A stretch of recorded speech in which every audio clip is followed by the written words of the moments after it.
मित्रों, आज हम आपको बताने चल रहे हैं कि वो कौन सा युद्ध था जो सबसे पहले इस आर्यावर्त क्षेत्र में लड़ा गया। ज़्यादातर लोगों का मानना है कि जो ऐतिहासिक युद्ध सभी जानते हैं वो महाभारत है, लेकिन ऐसा नहीं है। महाभारत पहला ऐतिहासिक युद्ध नहीं था। इससे पहले भी एक ऐसा बड़ा युद्ध हुआ जिसका कि साहित्यिक साक्ष्य उपलब्ध होता है, और वो पहला ऐतिहासिक युद्ध बहुत पहले हुआ था, महाभारत से भी लगभग 2500 वर्ष पूर्व। तो आज हम बात करने चल रहे हैं उसी युद्ध की जो महाभारत से 2500 वर्ष पूर्व हुआ, और वो युद्ध था दासराग युद्ध। दासराग युद्ध। दासराग का युद्ध मतलब है 10 राजाओं का युद्ध। इस युद्ध में 10 राजा भाग ले रहे थे, और ये युद्ध कहाँ हुआ? जो आज का पाकिस्तान का पंजाब क्षेत्र है, उस पंजाब क्षेत्र में पुरुषणी नदी, जिसको आज हम रावी कहते हैं, रावी नदी के किनारे पुरुषणी नदी,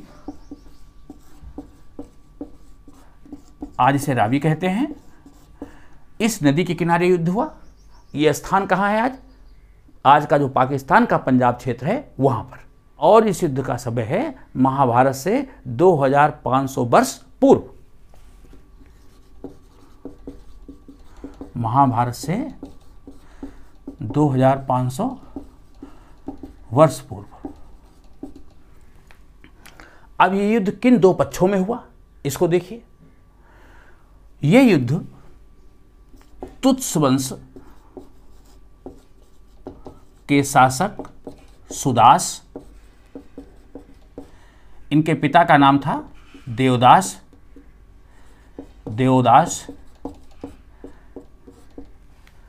इनके पिता थे देवोदास, और ये तुत्स वंश के थे। इनके जो कुलगुरु थे या पुरोहित थे या इनके सैन्य सलाहकार, वो थे वशिष्ठ। और दूसरी तरफ जो दूसरा पक्ष था युद्ध का, वो थे पुर कबीले के लोग, जिसके साथ 10 राजा थे, पुर सहित 10 राजा थे, 5 आर्य और 5 अनार्य। पुर कबीला उसमें से मुख्य था। जो और कबीले थे, कौन थे? अनु, द्रोम, यदु, तुर्बस, अलिन, पंक्त, भलान, शिव और बिसड़िन।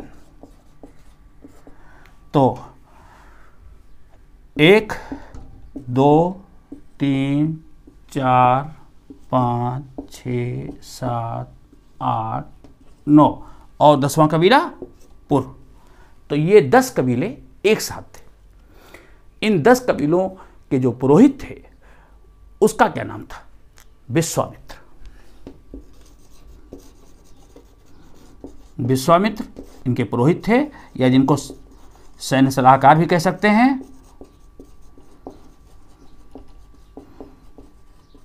ये तो एक ग्रुप के सैन्य सलाहकार पुर कबीले के विश्वामित्र, और सुदास जो तुत्स वंश के थे, या इसको भरत वंश भी कहते हैं।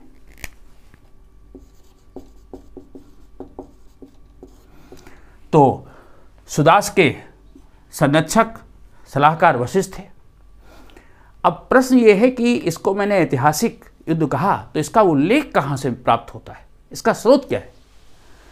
इस 10 राग युद्ध का उल्लेख ऋग्वेद के 7वें मंडल में है। ऋग्वेद का 7वां मंडल।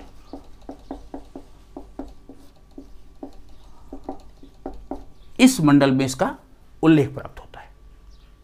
ठीक।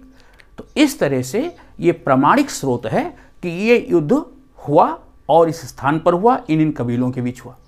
युद्ध हुआ क्यों, किन मुद्दों को लेकर के युद्ध हुआ? देखिए, विचारधारा की लड़ाई थी। दोनों पक्षों की जो विचारधारा थी अलग थी। राजा सुदास राजतंत्री विचारधारा के पोषक थे और जो कबीले जो पुर के नेतृत्व में लड़ रहे थे ये लोकतांत्रिक विचारधारा के संरक्षक थे। तो दो विचारधाराएं, राजतंत्र और लोकतंत्र के बीच युद्ध था। दूसरा, राजा सुदास के पुरोहित पहले विश्वामित्र हुआ करते थे। राजा सुदास ने उनको पुरोहित के पद से हटा दिया था। तो विश्वामित्र अपने अपमान का बदला लेना चाहते थे और उन्होंने इन कबीलों को इकट्ठा किया और इन 10 कबीलों को एकत्र करके उसका नेतृत्व करके राजा सुदास के साथ उन्होंने युद्ध किया। तो नंबर 2, अपने अपमान का बदला लेना।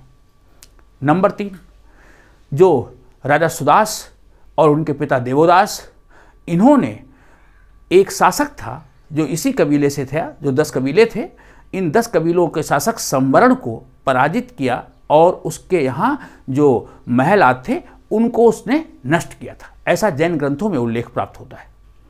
तो राजा संवरण को पराजित करना देवोदास और सुदास के द्वारा, उसके महलों को नष्ट करना, तो इस अपमान का बदला लेने के लिए भी युद्ध हुआ। और अंतिम तथा महत्वपूर्ण कारण क्या था? पुरुषणी नदी के जल विभाजन को लेकर के समस्या थी। तो 4 मुख्य कारण थे।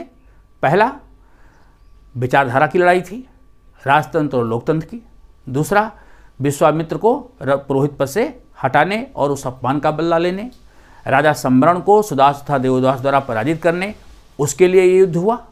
और चौथा, पुरुषणी नदी का जल विभाजन। तो इन 4 मुद्दों को लेकर के युद्ध हुआ। लेकिन राजा सुदास का नेतृत्व जो वशिष्ठ कर रहे थे, इनका पड़ला भारी था। राजा सुदास ने पुर सहित इन 10 कबीलों को, जो 10 राजा एक साथ आए थे, इनको पुरुषणी नदी के किनारे पराजित किया। पुर कबीले की पराजय हो गई। विश्वामित्र जिस गुट के संरक्षक थे उसका जो है पराभव हो गया और उसके बाद राजा सुदास के नेतृत्व में संपूर्ण आर्यावर्त में उनका शासन स्थापित हो गया और इसी भरत वंश के नाम पर भारत का नाम पड़ा। तो मित्रों, ये थी भारत के प्रथम ऐतिहासिक युद्ध की कहानी, जो प्रमाणों के साथ स्पष्ट है। मित्रों, आपको वीडियो कैसा लगा? आप अपनी प्रतिक्रिया भी देंगे, चैनल को लाइक था सब्सक्राइब भी करेंगे। धन्यवाद।